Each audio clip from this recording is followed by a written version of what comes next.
A Associação Brasileira das Operadoras de PBM reúne as principais operadoras de gestão de medicamentos do país. As PBMs têm um importante papel de integradoras de importantes elos de players do nosso ecossistema de saúde. O paciente, o médico prescritor, a indústria farmacêutica, as redes de farmácia, os distribuidores e os compradores e os fornecedores de saúde. Esse papel, pela sua natureza, gera uma série de recursos de gestão, dados os mais diversos que começam a ser muito bem valorizados pelo nosso sistema de saúde, principalmente por aqueles atores que pretendem criar uma gestão de saúde mais aprimorada dentro do seio das suas instituições. O acesso aos medicamentos prescritos em regime ambulatorial continua sendo um dos grandes gaps do nosso modelo assistencial. É diferente em outros países do mundo. O brasileiro paga do bolso os medicamentos prescritos.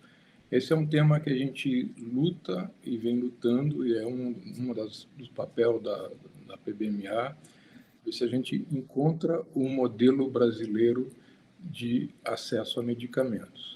A falta de acesso ao medicamento prescrito contribui para uma série de problemas do nosso modelo, quer seja pela falta de acesso, por abandono de tratamento, gerando perdas e problemas para o próprio usuário de toda sorte. Então, é com esse intuito de integradores que a gente criou essa roda de debates. Nesse primeiro módulo, a gente vai chamar o Luiz Gonzalez, que é presidente da VidaLink e vice-presidente da PBMA, para coordenar os trabalhos sobre um tema muito importante no momento da pandemia que nós estamos vivendo. Muito grato por estarem aqui e bom evento a todos.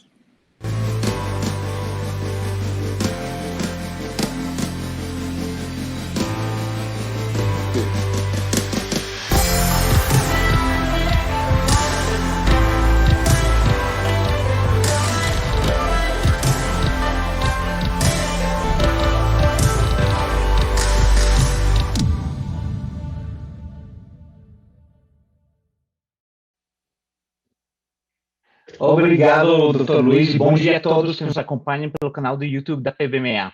Sou Luiz Gonzalez, CEO e cofundador do Plano de Bem-Estar Corporativo VidaLink e vice-presidente da PBMA. É uma honra poder estar aqui com vocês hoje neste primeiro debate da PBMA e conversar sobre um assunto tão importante para todos nós como seres humanos e como gestores de recursos humanos.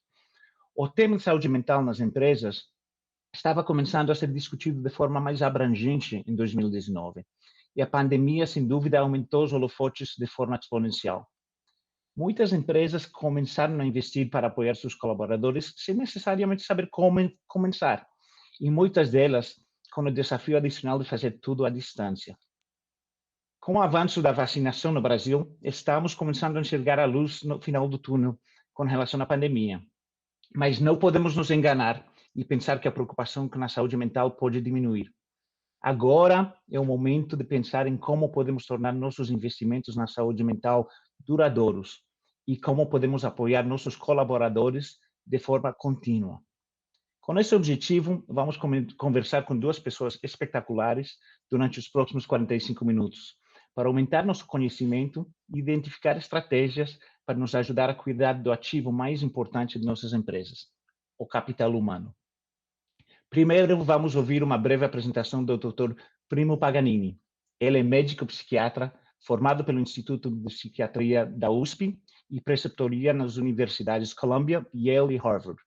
Professor, palestrante e idealizador do canal Meu Primo Médico, ele também foi responsável por Medical Affairs, inovação e desenvolvimento de medicamentos na indústria farmacêutica, onde atua atualmente como médico consultor.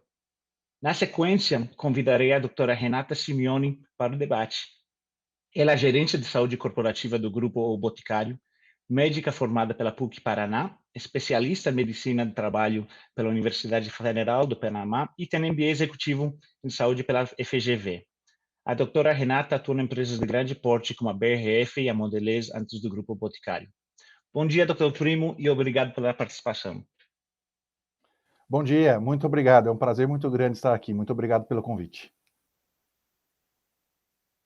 Posso começar minha apresentação, então? Vamos lá.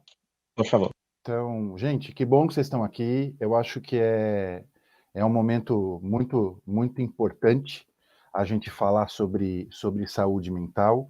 E a ideia aqui é a gente conversar um pouco sobre aquilo que a gente pode fazer na nossa vida para melhorar a qualidade da nossa saúde mental, da nossa vida mental, independentemente de a gente fazer psicoterapia com psicólogo, com psicanalista, ou de a gente fazer um tratamento psiquiátrico.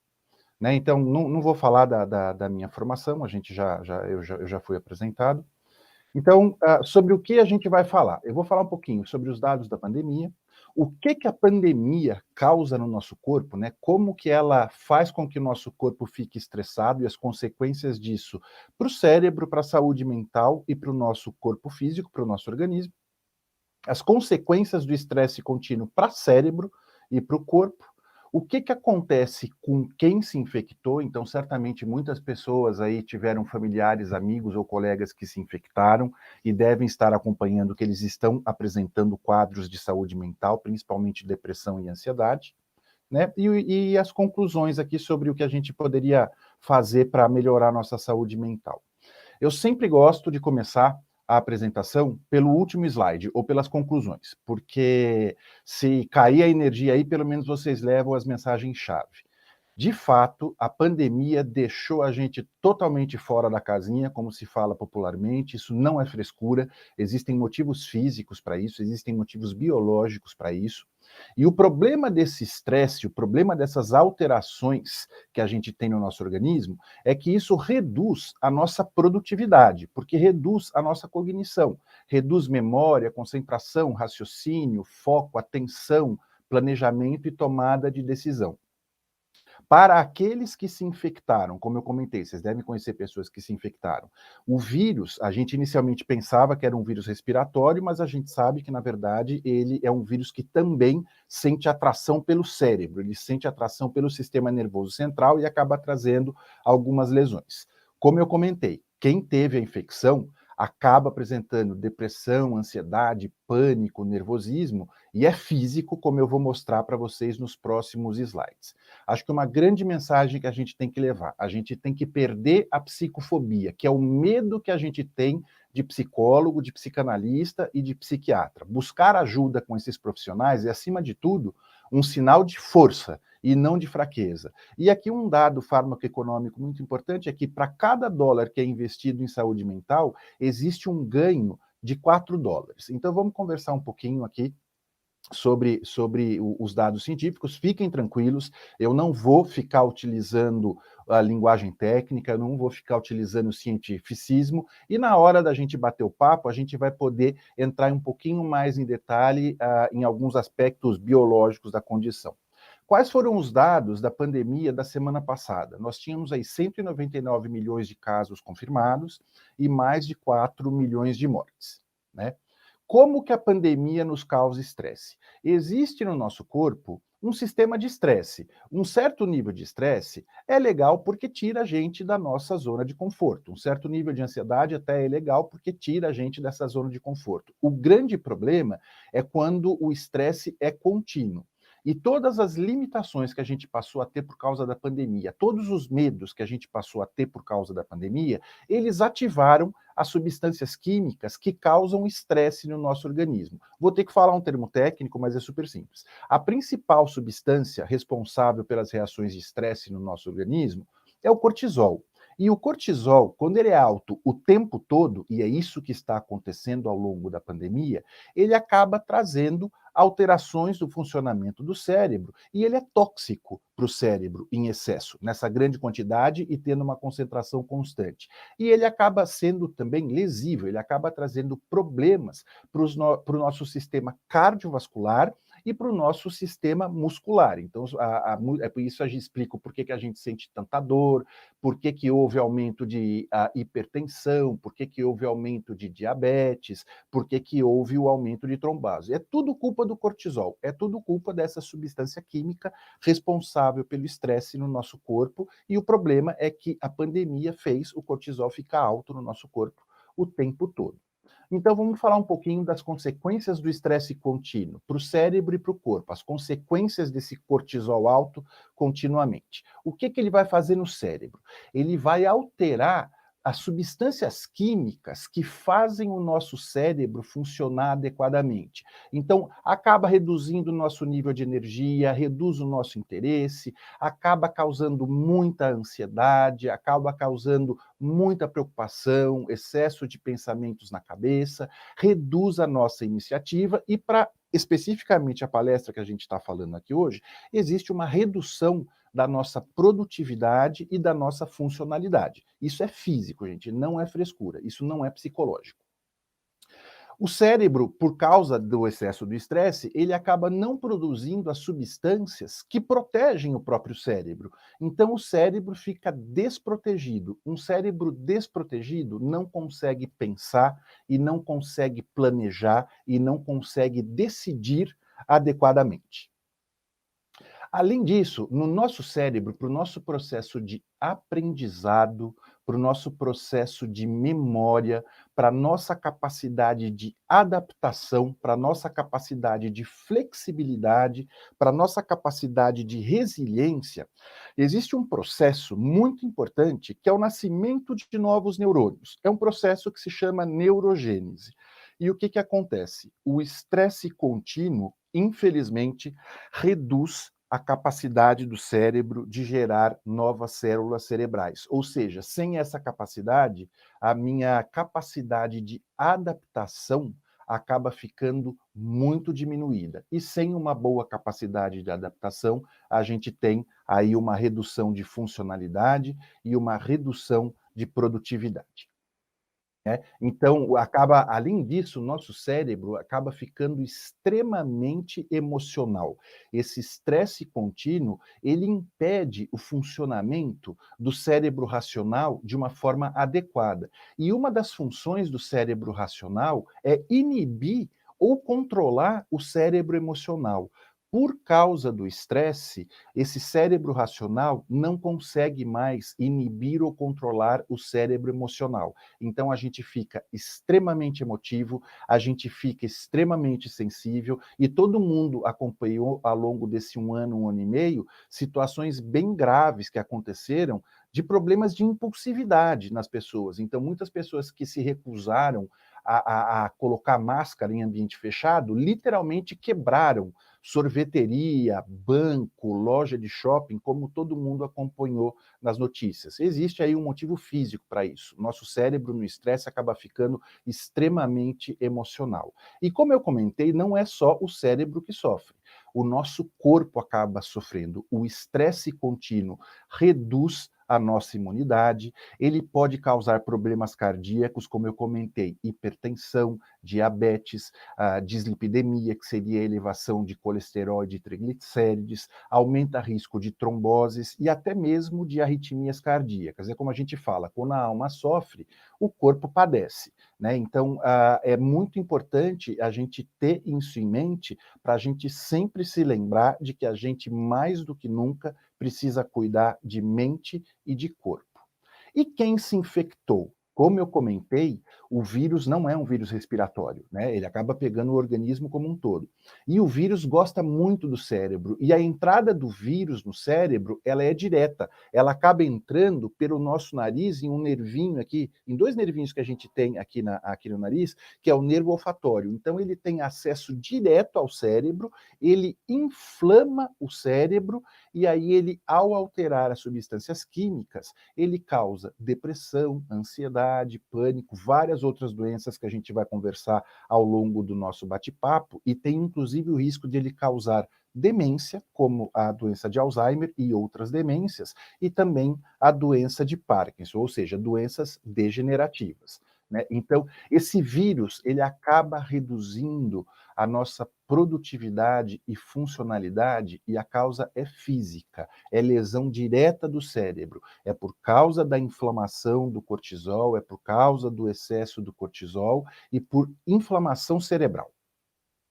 Então, para concluir aqui, a gente precisa perder o medo da psicologia, da psicanálise e da psiquiatria. Como eu comentei, buscar ajuda é sinal de força. E cuidar da saúde mental aumenta a nossa produtividade e a nossa capacidade de trabalho. Porque, ao cuidar da saúde mental, o cérebro evoluído, o cérebro racional, consegue funcionar melhor e ele consegue inibir ou controlar o nosso cérebro emocional. Então, cuidar da saúde mental, além de aumentar a produtividade, nos torna mais racionais.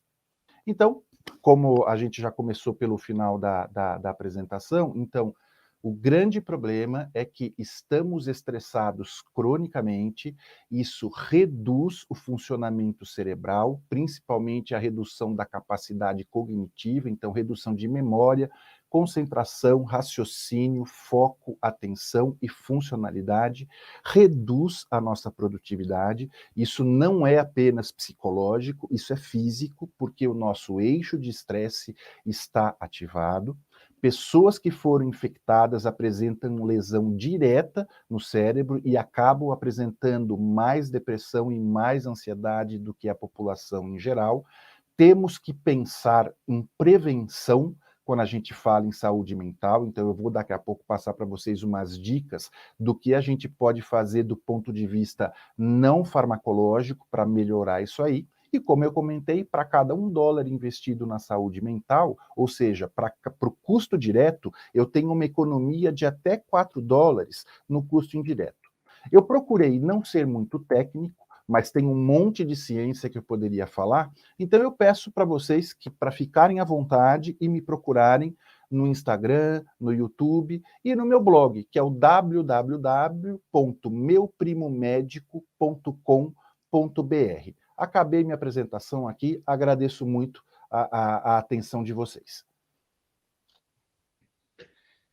Muito obrigado, doutor Primo, pela palestra tão informativa. Realmente, o que você descreveu do estresse, acho que todo mundo que está assistindo passou de alguma forma ou outra por momentos assim.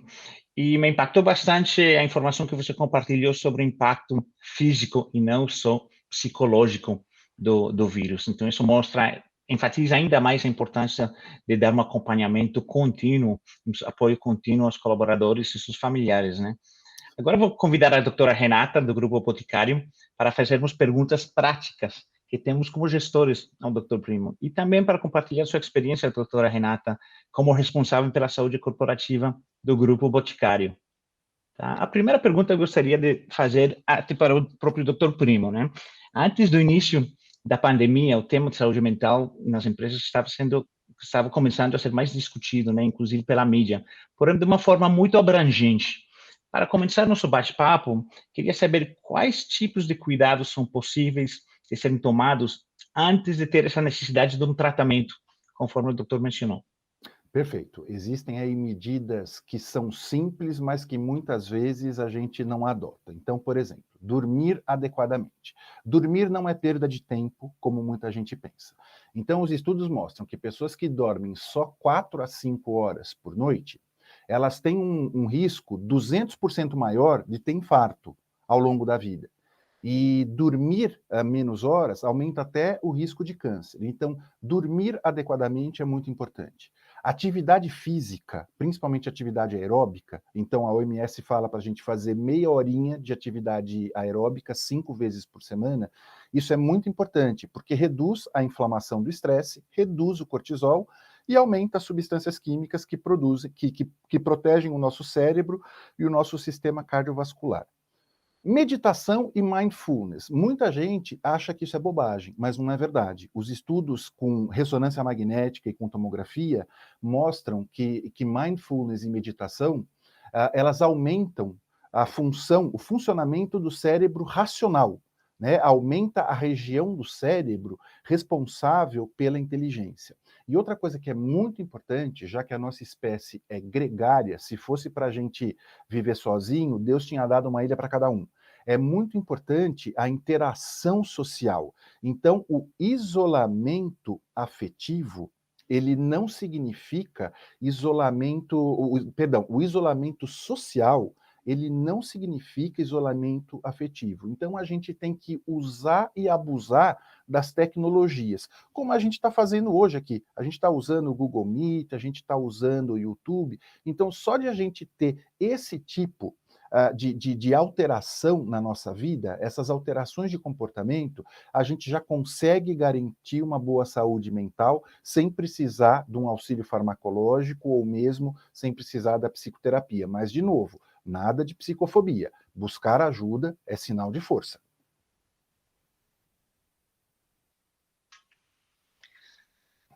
Boa, muito bem. Acho que agora eu vou tocando por aqui, né, Luiz? Primeiro eu queria dar bom dia aqui para o público. Queria muito agradecer o convite de estar aqui. Então, estou aqui representando o Grupo Boticário para contar um pouquinho também das nossas práticas. E eu queria muito agradecer também, doutor Primo, pela apresentação. Acho que ela foi muito elucidativa, foi muito simples e foi fácil de entender o tamanho do impacto. E aqui uma pergunta, né, que eu acho que muita gente me faz, eu como médica também, mas eu queria aqui reforçar para você. Quando a gente identifica que a gente não está mais conseguindo lidar, então a gente já mesmo atividade física ou alimentação, a gente descompensou. Quais são as nossas opções de tratamento aqui, doutor Primo? A gente, normalmente, a abordagem da saúde mental, a gente pode ir pela psicoterapia ou pela psiquiatria, mas os estudos mostram que quando você associa as duas situações, os dois tratamentos, os resultados acabam sendo muito melhor. Existem alguns sinais, né, de que a gente não está legal. Então, muita irritabilidade, muita alteração do sono, tanto insônia quanto excesso de sono, alterações do apetite ou o aumento do apetite ou a redução, quando a gente tem redução de memória, concentração, raciocínio, foco e atenção, e quando cai a nossa produtividade e funcionalidade, é o momento da gente pedir ajuda. E como eu disse, pedir ajuda é um sinal de força. Maravilha, né? E acho que isso ajuda a auto-identificar, né? E entrar com os autocuidados de certa forma quando começa a descobrir os sintomas em si mesmo. Mas, doutor Primo, olhando para o ambiente corporativo, como podemos orientar os próprios gestores dos colaboradores nessa identificação de situações de risco de doença mental? Né? Perfeito. Quais são os sinais que eles vão poder perceber bem, seja presencialmente ou como muita empresa trabalhando de forma remota?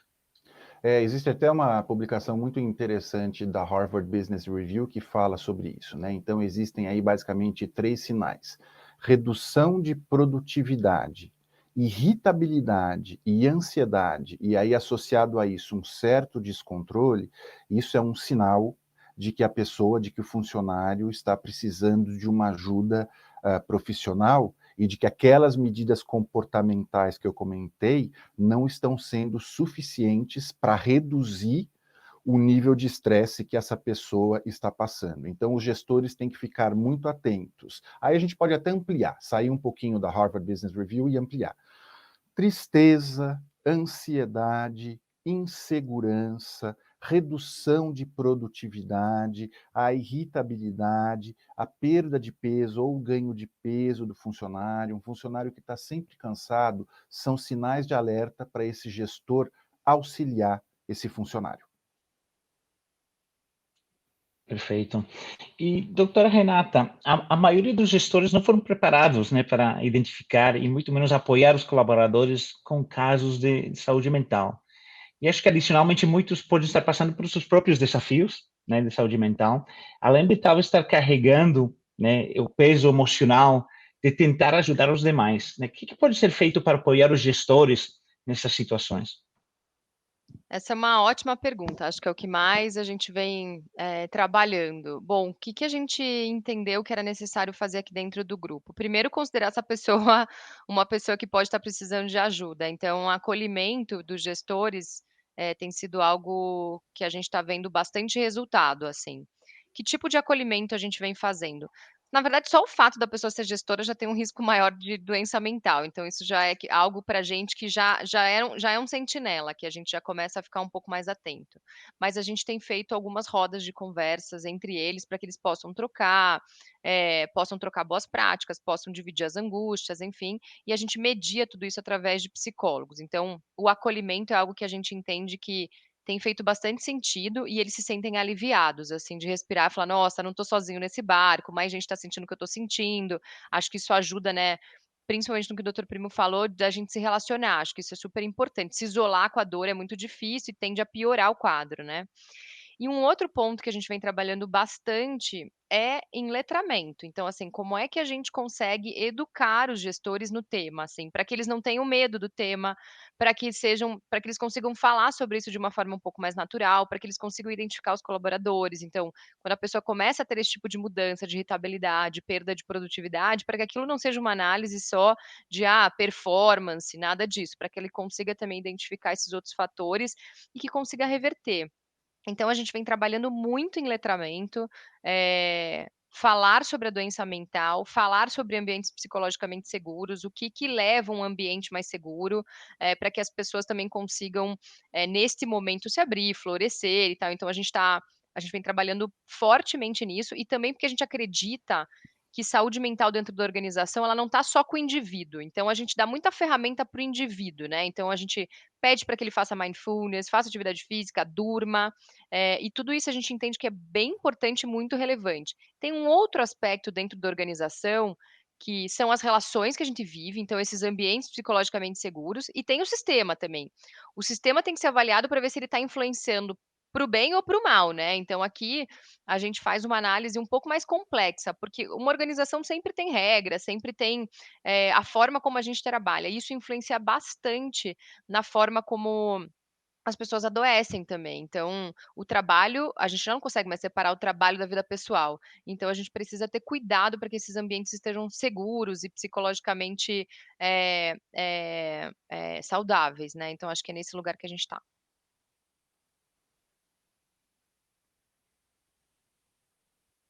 Maravilha, obrigado. É bem interessante saber tudo que vocês têm feito aí dentro do grupo e compartilhar aí com o público.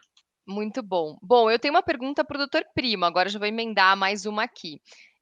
A gente observou um movimento muito grande para teleterapia, né, então acho que dentro do grupo a gente fez isso, foi muito bom aqui pra a gente implementou muito rápido a teleterapia, e a gente já tinha isso programado, porque a gente entendia que para dar acesso a diversas pessoas, né, do varejo, pessoas que a gente não tinha concentrado, era muito necessário a gente usar da tecnologia. A gente percebeu muita gente que fazia presencial que se adaptou muito bem ao modelo, então foi algo que realmente mudou, o acesso das pessoas, assim. O que a gente percebe ainda é que existe esse tabu, né, então queria muito que o doutor Primo contasse um pouquinho ou desse aqui alguma dica pra gente, de como é que a gente quebra esse tabu, né, algo que ainda está, muito inserido na sociedade, a gente fala muito sobre isso, acho que ele comentou muito na palestra aqui do medo, da psicoterapia, enfim, mas queria que a gente explorasse um pouquinho mais esse assunto para ajudar os RHs que estão aqui também. Vamos lá. Então, como eu comentei, né, o buscar esse tipo de ajuda é, acima de tudo, um sinal de força. Eu acho que o que pode ajudar a sociedade a entender isso é fazer aí um breve histórico. Lá atrás, há 50 anos, você, Renata, vai lembrar muito bem, como a gente não tinha tomografia, não tinha ressonância, não tinha neuroimagem, a gente imaginava que o cérebro tivesse um funcionamento um pouco diferente dos outros órgãos. Então, fazendo uma analogia, quando você tem uma insuficiência renal crônica, você vê a lesão através de um ultrassom, né? Você tem uma redução do tamanho do rim, ou quando você tem a cirrose hepática, quando você tem uma lesão hepática induzida por álcool, por exemplo, você tem uma redução do tamanho do fígado, né? Só que com a chegada da tomografia e da ressonância, a gente viu que o cérebro tem um funcionamento igual ao de outros órgãos, ou seja, uma condição mental, uma doença mental, quando ela não é abordada da forma correta, ela traz atrofia cerebral. Assim como na insuficiência renal crônica você tem uma redução do tamanho do rim, Na doença mental crônica, no estresse crônico, você também tem redução do tamanho do cérebro. E o que é o preocupante? Você acaba lesando principalmente o cérebro racional. Você acaba lesando as regiões mais evoluídas do cérebro, que são responsáveis pelas funções cognitivas. Então é algo que eu sempre falo nas palestras e falo com os pacientes. Cuida do teu cérebro com carinho, porque ele é extremamente frágil e ele se lesa, assim como todos os outros órgãos do corpo. Ele não é diferente nesse sentido. Então, não cuidar do cérebro pode trazer atrofia, uma redução do tamanho do cérebro e, consequentemente, para o que a gente está falando aqui, uma redução de produtividade e de funcionalidade. E o que é o legal? Os estudos mostram que quando você faz a psicoterapia ou quando você faz o uso da medicação, você faz o cérebro voltar ao tamanho normal, você ativa muito mais o cérebro racional, você ativa muito mais o cérebro evoluído e você traz o nascimento de novos neurônios, ou seja, aumenta a tua flexibilidade, aumenta a tua capacidade de adaptação, aumenta a tua capacidade de resiliência. Então, temos que perder a psicofobia, temos que perder o medo de cuidar da doença mental, porque um cérebro que não é cuidado acaba se lesando, acaba se machucando, assim como qualquer outro órgão do corpo. Perfeito. E, doutor Primo, né, como falamos, por causa do tabu, muita gente não conhece bem o tema de saúde mental, está começando a conhecer esse tema. E, consequentemente, tem muita pergunta básica, né? Muita gente confunde o papel de um terapeuta, um psicólogo, com um psiquiatra, né? Você poderia esclarecer as principais diferenças entre os dois tipos de profissionais e dizer que tipo que pode ser tratado pela terapia e quando saber que o momento no qual um deveria procurar o apoio de um psiquiatra? Perfeito. O psicólogo, ele fez a faculdade de psicologia, e o psiquiatra fez a faculdade de medicina e depois fez a residência em psiquiatria, que são 3 anos de residência. Ambos podem atuar como psicoterapeutas, caso eles façam a formação adequada para isso. Ambos podem atuar em psicanálise, caso façam a formação para isso. E qual que é o momento de procurar o psiquiatra? Dá para a gente pensar em 2 momentos. Muitas doenças físicas, como hipotireoidismo, anemias, problemas de fígado, problemas de rim, até mesmo câncer, o primeiro sintoma pode ser psiquiátrico. Então, no hipotireoidismo, a gente tem muita depressão. No hipertireoidismo, a gente tem muita ansiedade. Olha que dado alarmante. Quase 30% dos pacientes que estão com câncer de pâncreas, eles têm como primeiro sintoma depressão. Então, muitas vezes é legal ir ao psiquiatra, para o psiquiatra fazer esse screening, para ele fazer os exames laboratoriais, para ele descartar a possibilidade da doença mental estar sendo causada por uma doença física. Então, um check-up, né, a primeira consulta com o psiquiatra é sempre com um check-up completo, para descartar causa física. E quando pensar em ir ao psiquiatra? Foi aquilo que a gente falou alguns minutinhos atrás. Alterou apetite, alterou sono, alterou nível de energia, alterou a capacidade de adaptação, está acontecendo uma tristeza que não dá para ser controlada, está acontecendo uma ansiedade que não dá para ser controlada, nesse momento é legal a gente procurar o psiquiatra. Perfeito. Muito esclarecedor, doutor Primo. Acho que perguntas básicas que às vezes têm que ser feitas porque muitos de nós não entendemos essa diferença. Então, muito interessante. Agora, eu tenho uma pergunta para os dois, né? Aproveitando o seu lado de psiquiatra, doutor Primo, e o lado de gestora de saúde da doutora Renata, né? Quando se falamos de tratamentos medicamentosos prescritos por psiquiatras, qual é o possível impacto na vida profissional de quem adere ao tratamento versus quem não adere? Começo eu, Renata? Vai lá Vamos você, lá, que eu vamos vou lá. falar do fechar final aqui, pode ir lá. Maravilha. Então, a Renata vai lembrar também que os primeiros psicotrópicos, os primeiros medicamentos para tratar as condições mentais, que surgiram ali na década de 50, eram medicamentos extremamente sedativos. Eles causavam muito sono.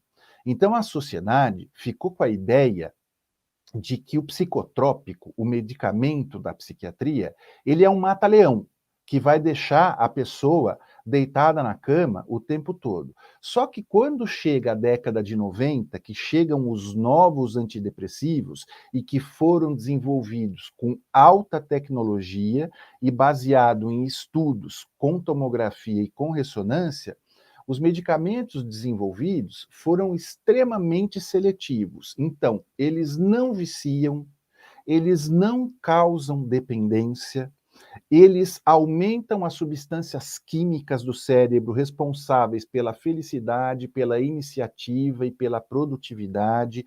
Eles fazem com que nasçam novos neurônios no nosso cérebro. Eles fazem com que o material genético que protege o cérebro se expresse muito mais. E eles reduzem o cortisol, ou seja, eles reduzem os nossos eixos de estresse, e eles ajudam o cérebro racional a funcionar melhor, de forma que consiga controlar o cérebro emocional. E fiquem tranquilos, medicação não é para sempre, não confundir antidepressivo e antipsicótico com tarja preta, que as pessoas morrem de medo, é do tarja preta, é o benzodiazepínico, porque ele pode trazer o vício à dependência. Mas em qual situação? Quando a pessoa toma por conta própria, sem acompanhamento médico, e fica aumentando a dose por conta própria. Mas os estudos mostram que antidepressivo, antipsicótico, estabilizador de humor não viciam e não causam dependência. Maravilha, acho que vou complementar aqui, o que para a gente é muito relevante quando a gente fala de medicamento, quando a gente fala de tratamento. Então, assim, o que a gente percebeu dentro do grupo, e eu acho que vale trazer aqui um pouco do que a gente vem aprendendo. A gente entendeu que toda vez que a gente trata precocemente as pessoas, seja ela com medicamento, psicoterapia ou psiquiatra, enfim, seja qual for o tratamento indicado, a gente percebe que essas pessoas elas voltam mais rápido, né, para o posto de trabalho delas, né, para a função né, não só de trabalho, mas da função da vida dela, porque tudo isso tem um custo indireto gigantesco, né?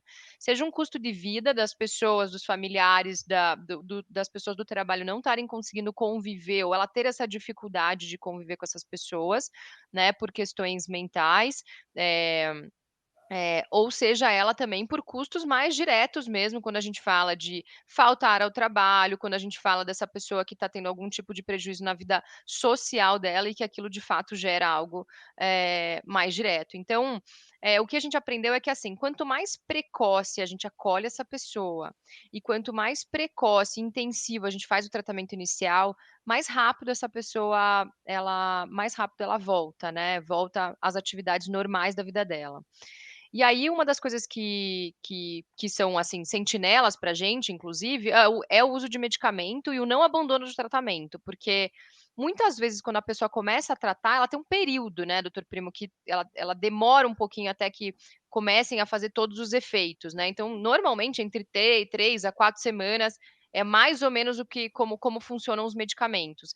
Então a gente tem um cuidado muito grande para que a pessoa que tem indicação de uso de medicamento, para que ela persista nesse período, porque às vezes parece que não está funcionando, e aí ela fala: "Ah, não está funcionando, eu não vou tomar, estou gastando dinheiro", enfim. Inclusive a gente faz um subsídio, na empresa para que a pessoa consiga, não tenha um prejuízo financeiro também com o tratamento e que a gente possa ajudá-la naquele período que é o período que ela está mais precisando. Então, a gente tá a gente estudou muito isso, assim, do quanto valia a pena a gente ter uma equipe terceira, mas que seja uma equipe que trata diretamente dos nossos casos mais críticos e tal. Então foi algo que a gente implementou dentro do grupo, e que tem feito, a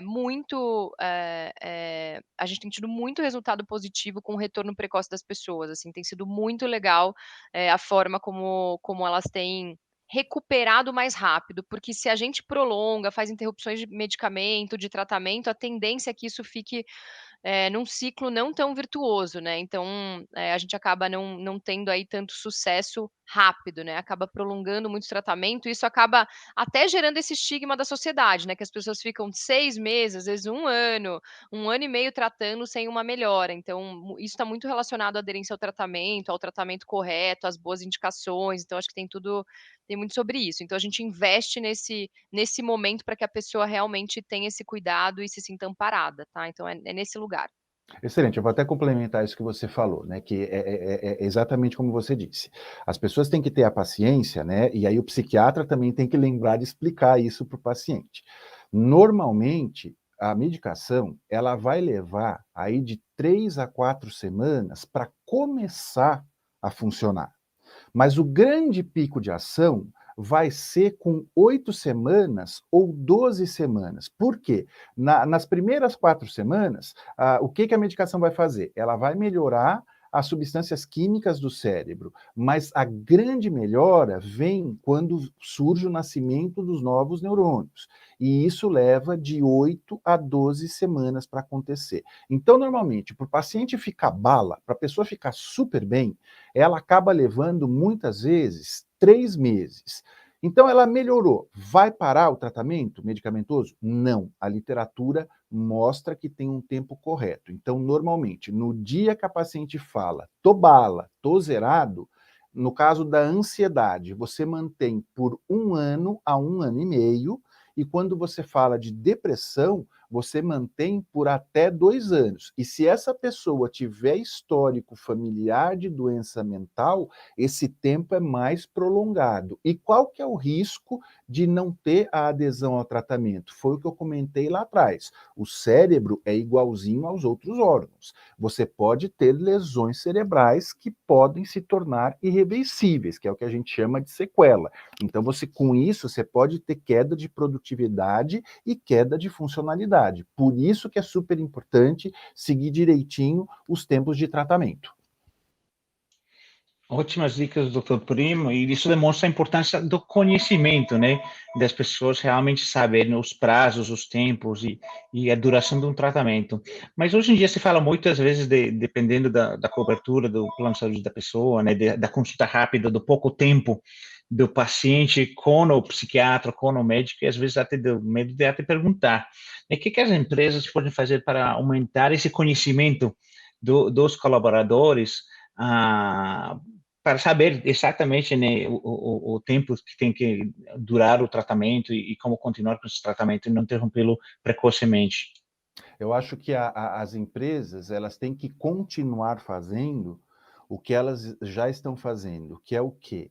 É aumentar a conscientização em relação à doença mental, através de palestras com especialistas, através de workshops, através de discussão em grupo. Então, assim como lá atrás a gente fazia muita palestra sobre pressão alta, sobre diabetes, a gente tem que ter muita palestra com um profissional sobre depressão, ansiedade, pânico, esse funcionamento cerebral, porque dá para falar sobre cérebro de um jeito muito simples, né? Desde que você traga exemplos do dia a dia. Então, eu acho que é conscientizar os funcionários de que o cérebro tem que ser muito bem cuidado, que ele é um órgão muito frágil e que ele pode se lesar se você não cuida adequadamente. E se você cuidar adequadamente, quais são as grandes vantagens para a sua vida profissional, para a sua vida pessoal, para a sua vida social? Então, a conscientização, que melhorou muito nos últimos 20 anos, ela tem que continuar. A gente tem que martelar esse tema através de palestras de conscientização e, de repente, até leituras. Por exemplo, ontem saiu um artigo muito legal no G1 falando exatamente sobre cortisol. Ele usa o termo cérebro pandêmico, né? Que então explica exatamente tudo que a gente está conversando até aqui, é o que eles falam ali. E eles falam dos eixos de estresse e de cortisol. Então, partilhar esse tipo de notícia, porque a notícia é elaborada de uma forma muito simples e que a pessoa consegue aplicar no dia a dia dela. Então, resumindo, é manter essa conscientização através de palestras com especialistas que abordem especificamente esse tema. Então, o especialista também tem que ser muito bem brifado sobre o que ele vai falar para conscientizar a população, os funcionários, porque ele não vai ali para dar uma aula de neurociência, ele tem que dar uma aula de como ajudar a melhorar a saúde mental. Eu acho que eu vou até Perfeito, te doutor. complementar aqui, doutor Primo. Desculpa, Luiz, estou te Não, cortando por aqui, mas favor. eu quero muito complementar o doutor Primo, que eu acho que tem um aspecto da organização que a gente precisa olhar também. Se a gente não normalizar as emoções dentro do ambiente de trabalho, se a gente viver naquele modelo, né? Como a gente evoluiu psicotrópicos, como a gente evoluiu várias coisas ao longo desse tempo, sejam eles os exames, tudo que o doutor Primo comentou, a gente precisa evoluir nosso modelo de trabalhar e nosso modelo de se relacionar dentro do ambiente corporativo também.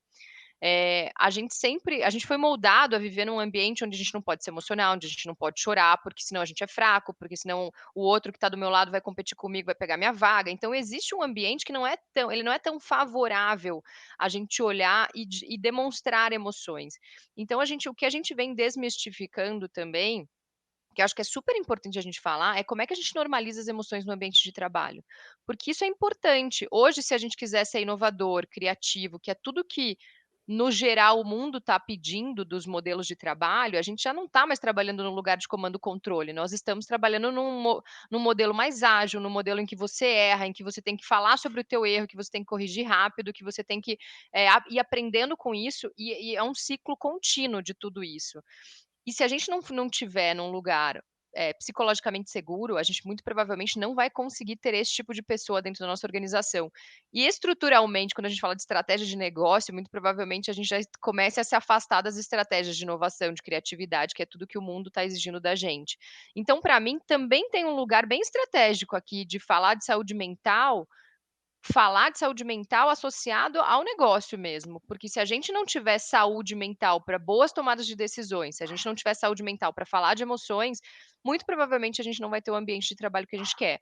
Então, eu queria só complementar que eu acho que é bem relevante, é onde o grupo vem trabalhando muito esse tema, que eu acho que falar sobre patologia, sobre a parte da saúde é muito relevante e importante para a gente identificar, mas eu acho que ainda tem um outro passo que a gente dá, que é favorável à inovação, à criatividade, a tudo isso. Sem dúvida, doutora Renata. Realmente acho que toda a empresa tem que estar consciente e preparado para apoiar, né, os colegas, os líderes e todos os níveis da empresa, né? E, doutora Renata, você mencionou, né, o subsídio em medicamentos que vocês oferecem no Grupo Boticário, né? As empresas da PBMA trabalham com diversas empresas nessa gestão. E acho que é um ponto muito importante, né? Porque os holofotes da pandemia aumentaram muito, aceleraram muito a oferta de serviços como teleterapia, que você mesmo mencionou, mas para realmente ser um investimento duradouro, né, imagine, o pessoal que é eventualmente diagnosticado clinicamente com uma doença de saúde mental, realmente a ajuda financeira é crítico, né, porque o custo dos medicamentos pode ser alto, né, impacta todos os níveis da sociedade, então o comprometimento do orçamento familiar é alto também, e acho que é mais uma forma na qual as empresas estão demonstrando o comprometimento com a saúde mental das pessoas, né? Mas, doutora Renata, muitas empresas, né, ainda não possuem iniciativas voltadas para a saúde mental dos colaboradores e talvez não tenham muitos recursos ou um budget hoje para isso, para inovar esse campo. Por onde poderiam começar, né? Qual o caminho das pedras que você recomendaria para alguém que talvez não tenha a estrutura do Grupo Boticário?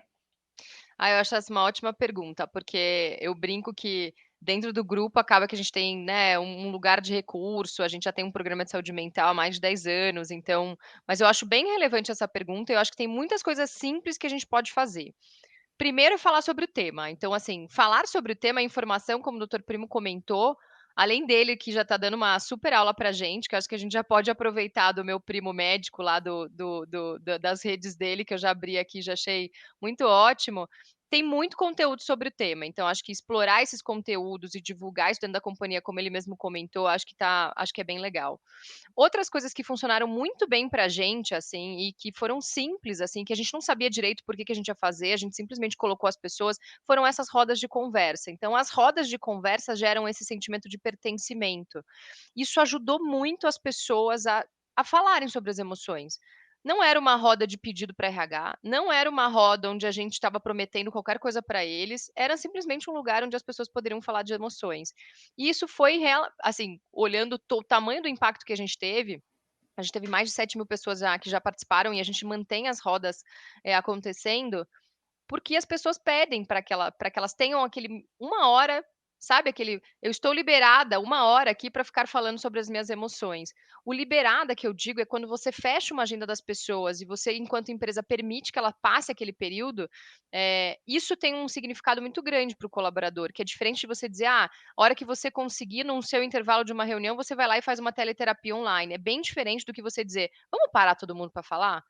E as pessoas se sentem à vontade. Então, assim, eu acho que esse foi uma medida simples e que ajudou bastante as pessoas a evoluírem. E eu acho que tem que aproveitar de tudo que a gente tem. Se não for rede de plano de saúde, se não tiver um plano de saúde, a gente tem o SUS, a gente tem bons direcionamentos aqui dentro. Eu sei que tem regiões que as coisas não são tão fáceis, nem tão assertivas, mas eu acho que a gente já tem que aproveitar de tudo que a gente tem. A gente tem bons psiquiatras na rede, a gente tem bons, psicólogos, a teleterapia, revolucionou o acesso de lugares, muitas cidades do Brasil não têm psicoterapia, psicoterapeutas, então isso acaba, atrapalhando bastante, mas eu acho que a gente tem muito recurso de forma simples, sem precisar de grandes estruturas, que a gente pode dar suporte para as pessoas. Então, eu acredito bastante nisso e eu não acho que precisa ser complexo para conseguir acolher as pessoas de forma genuína. Tem um ponto também que eu acho que é muito relevante, que a gente sente muita diferença, é no acolhimento genuíno do gestor, assim, quando o gestor realmente está interessado nas pessoas, assim. Então, deixa eu entender o que está acontecendo, deixa eu entender o que está acontecendo na sua vida, o que eu posso te ajudar, como é que eu posso te suportar nesse período. Eu acho que tudo isso ajuda muito no acolhimento. Eu acho que mais do que, assim, medicamentos, né, grandes tratamentos, eu acho que o acolhimento das pessoas faz muita diferença. Eu vou até complementar isso que você falou, Renata, dessa publicação da Harvard Business Review, depois, quem quiser, vai lá no meu Primo Médico que eu compartilho. Ela fala justamente sobre isso, que o gestor, ele tem que estar treinado, e várias empresas estão treinando o gestor a reconhecer a saúde mental ou a doença mental nos colaboradores, né? E que ele pode se aproximar, ele pode abordar essa pessoa, mas que ele tem que ser, de fato, uma pessoa acolhedora, que essa preocupação, ela tem que ser genuína. E aí, complementando aquilo que você falou na tua resposta anterior, você tem toda a razão. Não é só falar de patologia. Então, por exemplo, algo muito legal de levar para a empresa para falar sobre conscientização é falar sobre emoções. Quais são as emoções evoluídas, quais são as emoções primitivas? Por quê? Porque as emoções primitivas, então, raiva, ciúme, inveja, isso aí acaba virando doença. Então, é importante falar sobre isso, apesar de ser um tópico doloroso, mas a gente tem que falar dessas emoções primitivas, porque tudo aquilo que é verbalizado, tudo aquilo que é simbolizado, não vira doença. Então, aquela raiva, aquele ciúme, aquela inveja que você engole, vira doença. Então, a gente tem que falar sobre emoções na empresa, né? E a gente sempre pensa que o mundo corporativo é extremamente racional. Não é verdade. Os estudos mostram que o mundo corporativo é extremamente emocional. É que a gente aprende a simular ou a dissimular as nossas emoções através de uma falsa racionalidade. Então, falar sobre emoções é muito importante. Muito bom. Gente, Luiz e doutor Primo, eu tenho esse hard stop, eu já tinha combinado com vocês, eu vou precisar sair, mas eu vou deixar vocês aqui, então eu queria muito agradecer a presença, as trocas, doutor Primo foi muito rico, Luiz também, obrigada pelo convite, por estar aqui. Eu vou fechar minha câmera aqui, vou deixar vocês continuarem o bate-papo. Obrigada, Obrigado, tá, doutor gente? Obrigado Renata. você. Tchau, Obrigado tchau. você. E o doutor Primo, eu tinha algumas perguntas adicionais, mas na realidade entraram perguntas do público de RH e acho que é interessante, né, porque o objetivo hoje realmente era apoiar e compartilhar seu conhecimento da doutora Renata com os executivos de RH. Então, vou ir para algumas das perguntas que recebemos via o chat, tá? Primeiro, uma pergunta foi como ajudar uma pessoa que tem os sintomas de depressão, porém é resistente a admitir isso? Excelente. Eu noto, obrigado pela pergunta. Eu noto que nos pacientes que eu atendo ou quando eu converso com amigos, quando você mostra o aspecto físico da doença mental, a pessoa se toca. Então, por exemplo, a última revisão sobre saúde mental da OMS no mundo mostrou que quem tem doença mental vive 25 anos a menos do que a população em geral. E do que essas pessoas morrem? Por que elas vivem 25 anos a menos? Porque elas infartam, porque elas têm AVC, porque elas ficam hipertensas, porque elas ficam diabéticas, porque elas desenvolvem dislipidemia, porque elas fazem trombose. Ou seja, a grande preocupação é que a doença mental, ela causa doença cardiovascular. Isso já está mais do que claro. E outra coisa, quando a gente fala de doença mental, a gente fala de perda de capacidades cerebrais. Então, parece que quando a gente faz essa abordagem com quem tem a depressão e não aceita ou é resistente, quando você a alerta, você vai perder produtividade, você vai perder funcionalidade, você vai perder capacidade cognitiva e você corre risco de desenvolver doença cardiovascular, parece que a pessoa fala, epa, ela pode até não admitir na hora, mas ela vai ficar com aquilo no inconsciente dela e cedo ou tarde ela acaba pedindo ajuda. Então, quando a gente mostra que a doença mental é física, e tem evidência, é jogar no Google, coloca lá, ressonância magnética da depressão, ressonância magnética da ansiedade, você vê a atrofia cerebral, você vê a alteração cerebral, e coloca lá, doença mental e morte cardiovascular, você vai ver que os índices são muito altos. Então parece que quando a gente mostra essa organicidade, a pessoa olha com olhos diferentes para a doença mental. Perfeito, doutor Primo. Acho que o grande desafio aí também é, né, entre o racional e o emocional. Então, tenta apoiar com raciocínio, mas às vezes talvez a pessoa está num lugar emocionalmente que é difícil captar. Mas como você falou, talvez não no momento que vai absorver, mas talvez logo depois, né, vai digerir essa informação de outra forma, né? A resistência faz parte. Exatamente. Outra pergunta que recebemos foi: e como lidar com situações de luto entre os colaboradores? Esse é um ponto que mexe bastante com o emocional, principalmente neste momento de pandemia.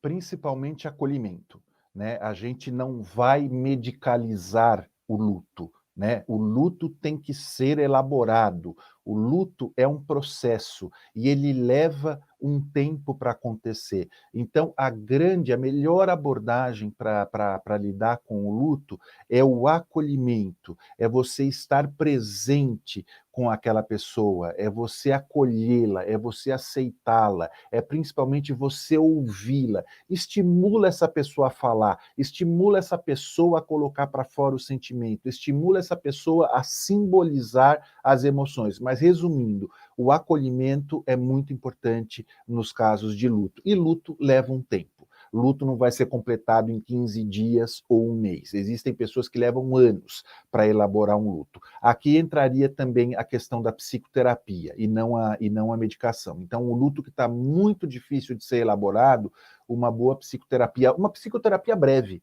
ela pode ajudar muito. Perfeito, perfeito. E uma pergunta um pouco mais técnica que chegou, né? Doutor Prima, você disse que o vírus pode ajudar a desenvolver doenças como Alzheimer.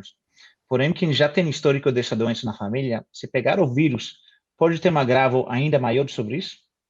É assim, sempre existe essa possibilidade. Então, se existe um histórico familiar de Alzheimer, é mais do que motivo para a gente buscar, eu vou colocar entre aspas, uma prevenção. Então, aquelas medidas que eu comentei, dormir bem, comer adequadamente, fazer atividade física, ter hobby, ter momento de lazer, ter interação social, são fatores de proteção que podem evitar o desenvolvimento da doença ou podem retardar. Aqui entraria também uma outra dica. A suplementação através de polivitamínicos também pode adiar o desenvolvimento da doença. Então, assim, vale lembrar que Alzheimer é apenas uma demência entre várias outras demências. 50% das demências não são Alzheimer. Então, sim, o vírus traz esse risco porque ele lesa o cérebro, e aí toda lesão cerebral tem risco de trazer um quadro demencial. Então, cuidar da qualidade de vida e fazer uma boa suplementação vitamínica. Perfeito. Obrigado pelas dicas, doutor Primo. Temos algumas outras perguntas, mas infelizmente, por causa do horário, não vamos conseguir abordá-las hoje, mas o pessoal vai poder te procurar via seu endereço de e-mail que você gentilmente compartilhou com a gente, né? Mas em nome da PBMA, Associação Brasileira de Operadoras de Planos de Medicamentos, muitíssimo obrigado, doutor Primo, e obrigado à doutora Renata, né, por terem participado do debate de hoje e por informações que realmente acho que eram acionáveis, né, que vocês compartilharam conosco. Obrigado a todos vocês que estão conosco hoje pelo YouTube e a turma nos bastidores da produção, né? Sem a produção não conseguiríamos estar aqui hoje com todo mundo. Em breve vamos publicar um link para a gravação do evento de hoje via a página do LinkedIn da PBMA. Então, por favor, fiquem à vontade para compartilhar o link com seus colegas, porque tenho certeza de que juntos, né, conseguiríamos apoiar as pessoas com relação à saúde mental. Desejamos a todos uma ótima semana, muita saúde e até a próxima.